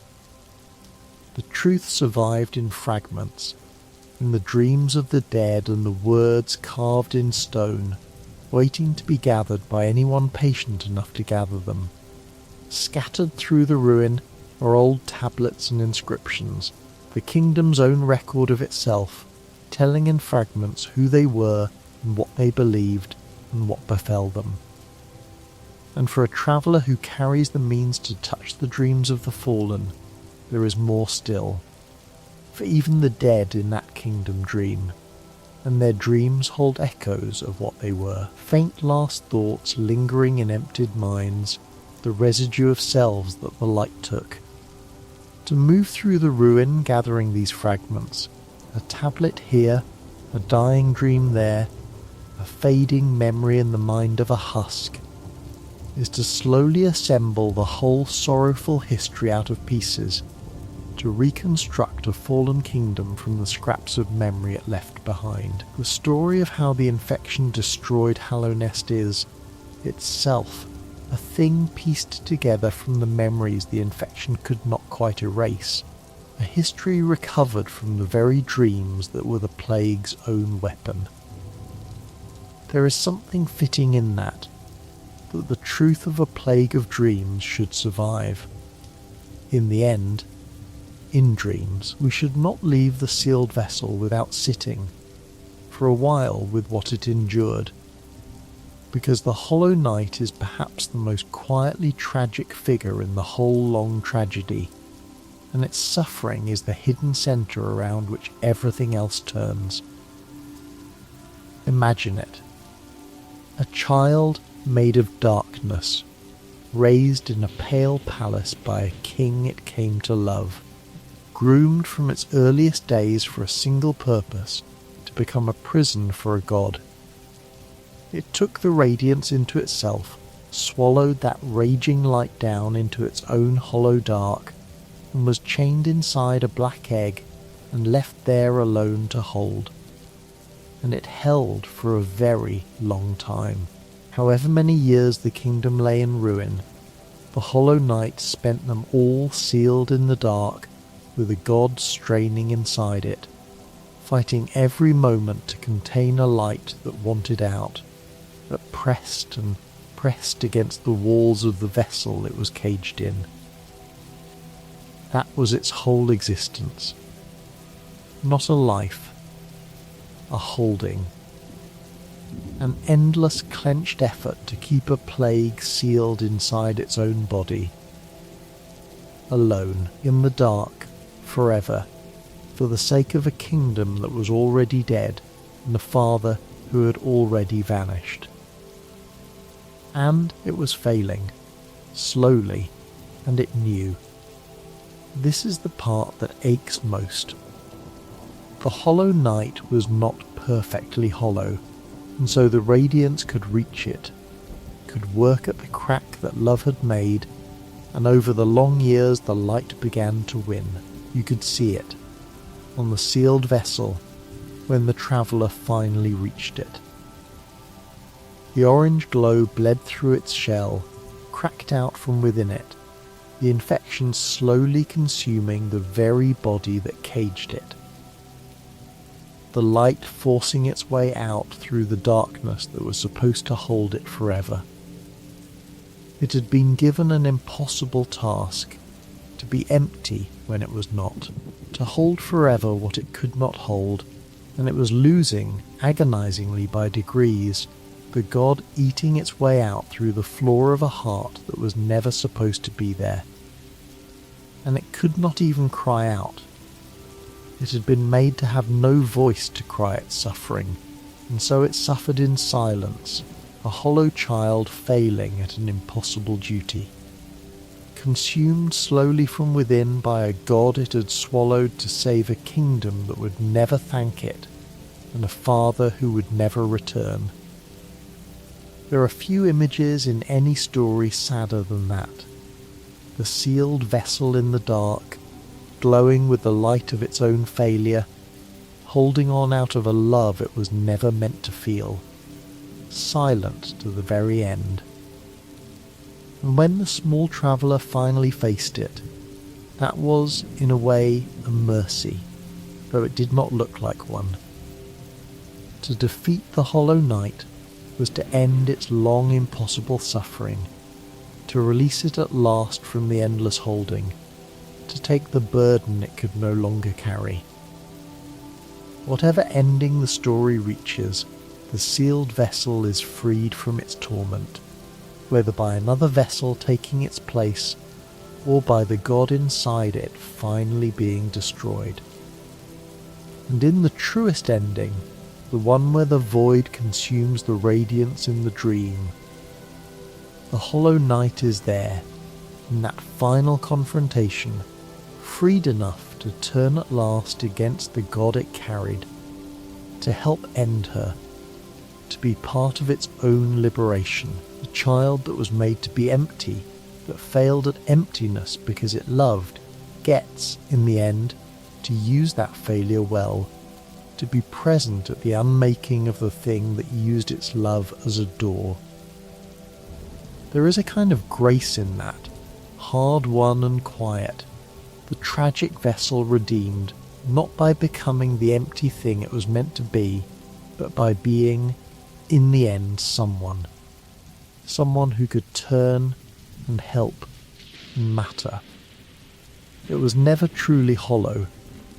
That was its doom, and it was also in the last moment its salvation, and the salvation of everyone.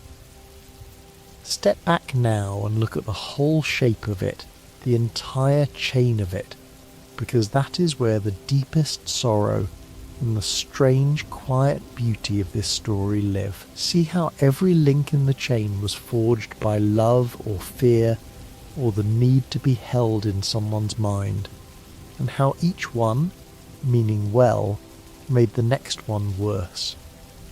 A god of light, loved and then forgotten, could not bear the forgetting, and out of that unbearable wound made a plague, A king, watching his promise fail, could not bear the failure, and out of that fear made children of darkness and cast the flawed ones away. A hollow child raised by that king could not help but love him, and out of that love opened the crack that doomed the plan. 3 sleepers gave their waking lives. A queen traded her rest for a daughter. A pale mother withdrew into grief. Scholars chased a cure into ruin. And a whole kingdom of woken minds dreamed a radiant dream and went out, one by one, like lamps. Every single one of them was reaching for something understandable, something almost tender, to be remembered, to keep a promise, to be worthy, to leave something behind, to save what they loved. And all of it together made a catastrophe.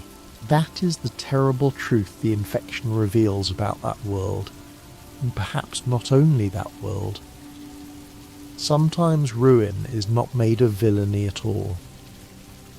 Sometimes it is made entirely of love and fear and the need to be remembered. All of it well meant, all of it compounding, until a golden kingdom lies empty and glowing in the dark, destroyed by nothing but the wanting of good things too much. There is a final, strange coda to the Radiance's hunger to be remembered, one that reaches beyond the fall of Hallownest entirely.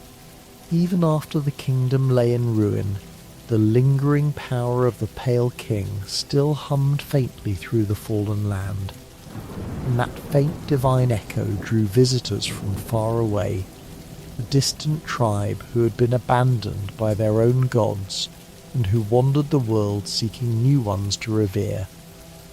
They came to the ruin of Hallownest hungry to worship, to attune themselves to the mighty beings whose traces still lingered there, to hold the fallen gods of the kingdom in their minds and lift them up in reverence once more. And in their seeking, they could reach even the Radiance, could call her up out of memory and worship her not as a plague, but as a god, and in being worshipped again, in being remembered and revered as she had always wanted. She could become something more than she had been in the kingdom, a fuller and more terrible version of herself, the goddess restored to a perfect and absolute glory by the very thing she had destroyed a kingdom to reclaim. There is a dreadful irony in it, that after everything, after the plague and the ruin and the unmaking, the radiance could still be found by those who wished to worship her, could still be lifted back into the fullness of being a remembered god. It is as though the story is telling us that the hunger she embodied can never be fully answered or fully ended, that somewhere there will always be someone seeking a god to hold in their mind, and somewhere there will always be a forgotten light waiting to be remembered, and that the whole terrible cycle of worship and forgetting and the rage of the forgotten is older than any one kingdom and will outlast it. Some hungers do not die with the ones who carry them, they only wait for someone new to feel them. There is something in this story that speaks, if you let it, to the quiet hours of a night like this one, and it is worth drawing out gently before we let everything soften towards sleep. The whole tragedy of Hallownest grew from an inability to let go. A god could not let go of the worship she had lost, and so she clung and clawed and turned her clinging into a plague. A king could not let go of the promise he had made, and so he grasped at a monstrous solution rather than accept that some things end. The kingdom could not let go of its fear of ending, and in trying so hard to be eternal, it destroyed itself. Everywhere in the story, suffering comes from holding on too tightly, from the refusal to accept that things pass, that gods fade, that kingdoms fall. that even the brightest light eventually goes out, and the only peace anyone finds, in the end, comes from letting go, from the small vessel that finally sets down the burden, from the sealed night released at last from its endless holding, from a plague of clinging light finally allowed to be consumed by the patient dark. It is a hard wisdom, and the story does not preach it, only shows it, quietly in the shape of what happened. But there may be a gentle comfort in it for anyone lying awake, the reminder that not everything has to be held forever, that some things are meant to be set down, that the tight grip is often the thing that hurts most. The radiance could have faded gently, could have accepted the passing of her age, could have let the moths go and slipped quietly into rest, and she would have been a sorrowful memory instead of a catastrophe. It was the refusal to fade, the desperate grasping to be remembered, that made all the horror. There is a kind of peace available in the opposite of that, in the willingness to let the day end, to let the light dim, to loosen the grip on all the things we are so afraid to lose, and simply rest. The kingdom never learned it, but you can tonight, in the small and ordinary way that matters, by letting the day go, by setting down whatever you have been holding too tightly, by allowing yourself to fade gently into sleep the way the whole ruined kingdom finally faded into quiet. For it is quiet now in the end, and that quiet is where we will rest. Picture the kingdom after the plague has lifted, after the light has finally gone out of the dead eyes and drained from the cracks of the world. The husks stand still at last. The orange glow is gone. The sick, sharp smell has faded from the air. The dreams have stopped. Everywhere all at once, the radiant pressure that filled every sleeping mind simply lifted away, and in its absence there is only silence, deep and total, and at last peaceful. The weeping city still weeps its endless rain, but there is no plague in it now, only water falling softly through empty streets. The green places grow quietly over the old stone. The crystal peak glows its cold, clean glow in the dark. The mantis tribe sits its thrones, unbroken, keeping a vigil that is finally over. And a small traveller walks out through all of it, through the ruin it helped to free, alone in a silence that no longer glows, the only moving thing in a kingdom finally, completely at rest. The fall of Hallownest is a sorrowful story, and we have followed it all the way down, from the ancient dark before the kingdom to the ancient dark that ended its plague. And now, gently, we can let it go. It began with a light that could not bear to be forgotten, and it ended with a darkness that remembered what it was for. And in between a whole golden kingdom rose and shone and emptied and fell, undone by dreams, undone by love, undone by the wanting of good things too much. It is done now. The plague is ended. The light is out. The kingdom sleeps its final sleep, and there is nothing left in it to fear. No glow in the dark, no pressure in the dreams, only the deep, clean quiet of a long nightmare, finally over. So let the light fade now, gently, the way it faded from the kingdom at the very end. Let the soft orange glow that filled the dark drain slowly away, out of the cracks, out of the eyes, out of the air, until there is no glow left anywhere, only the clean deep dark of a world at rest. There is no plague here now, There is nothing pressing at the edges of your sleep, no light reaching into your dreams, no forgotten god clawing to be remembered. There is only the quiet and the dark and the slow, soft breathing of a kingdom that has finally been allowed to rest. Let your own breathing slow to match it. In and out. In and out. Slow and easy, like rain falling softly through an empty city, going nowhere it needs to be. Let the images return gently, the way they do at the edge of sleep, drifting up and softening and settling again.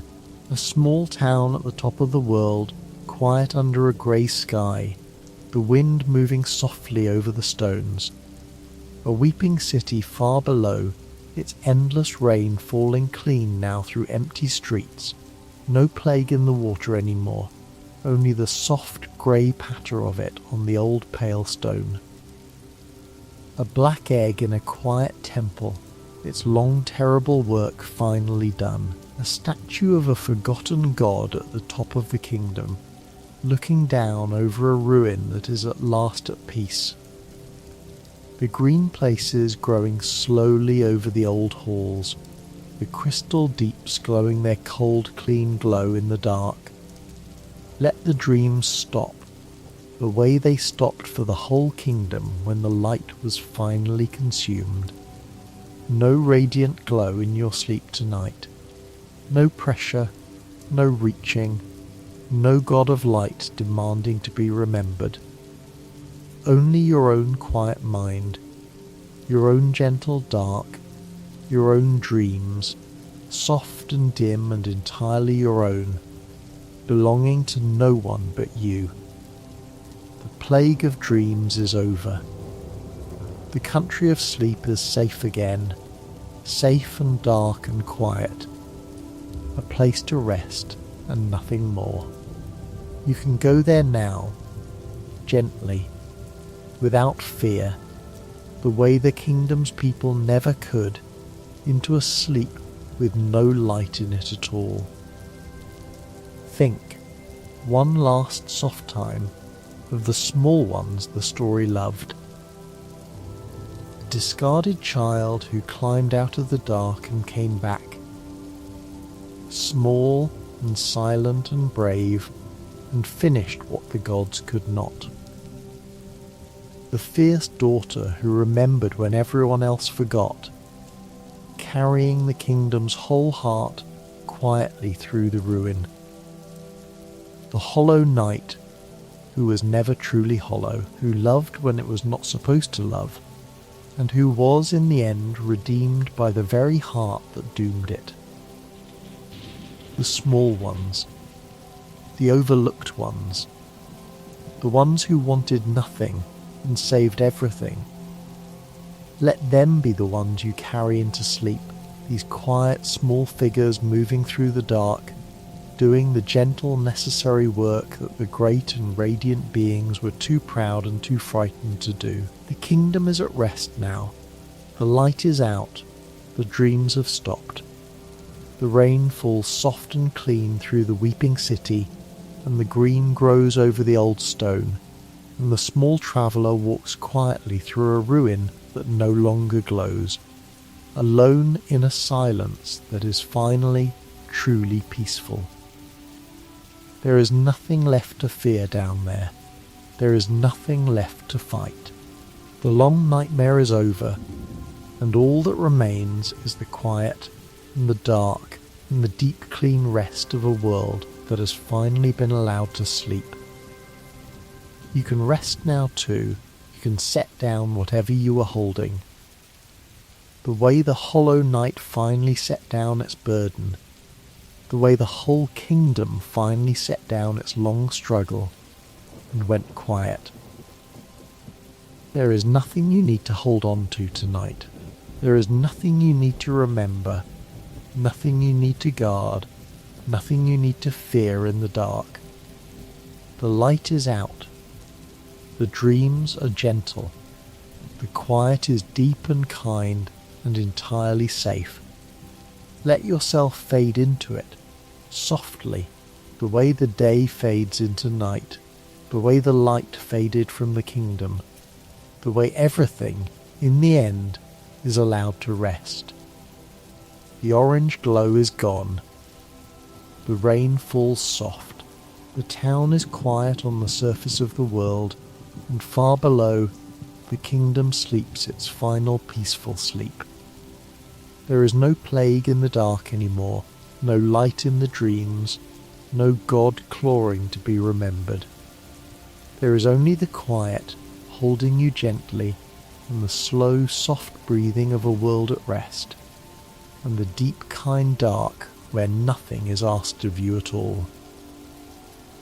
Rest now, the kingdom sleeps, and the light is out, and the dreams are your own again, soft and dim and safe. Whatever you are carrying, let it go. Whatever you are holding, set it down. The long story is over, and the quiet is here, and you are safe in the dark, and there is nothing left to do now but rest. Sleep now, gently, in the deep, clean quiet, while the rain falls soft through the empty city, and the kingdom sleeps its final sleep, and the light stays gone from the dark. The nightmare is over, the quiet is kind, and the morning, when it comes, will come softly, and ask nothing of you until you are ready. Good night. Rest well. The light is out, and the dark is gentle, and you are safe.